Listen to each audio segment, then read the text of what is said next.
Here's another build I got going. This is an Anstoy M4a1. Came to me broken, so I wasn't feeling bad about having to chop up this a little bit.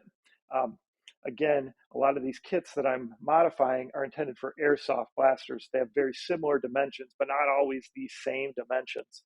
So sometimes it's easier to modify things. So of course, I wouldn't, if you have a perfectly brand new one, I probably wouldn't say that it's a great idea to go ahead and chop it up like this. But what's going to happen is this piece is going to go on here. It's going to be mounted down like so on here. And then this piece is going to be mounted right here, right? So you can see kind of how it's going to turn out. Went with kind of this gray, flat gray color. It was actually a gloss gray, but then I hit it with a matte sealant. And then this will have, this silencer is actually what's going to, or mock silencers, where the barrel's going to actually come through, and there'll be an outer black barrel inside there. So because there's still going to be some black in this.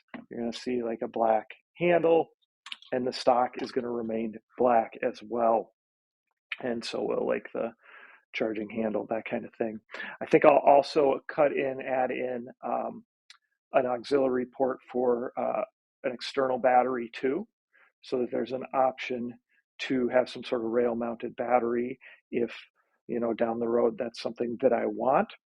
Again, used that 3D pen on this, the old, I said my son's dinosaur 3D pen from a long time ago to help fill in some of the grooves. This STL file, when I downloaded it, came already cut up into pieces.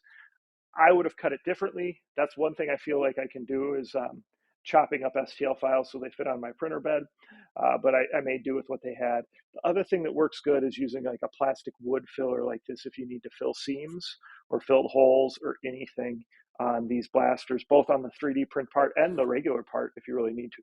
You just need to concentrate on doing a good job of sanding after that. So we're going to go ahead, I'll get this put together. Like I said, I think I'll add an auxiliary power just so that you have the option of going with the bigger battery. And then I'll show it to you. We'll do some shooting with it. I think it's going to look really cool, especially with the drum magazine. So looking forward to showing this one off.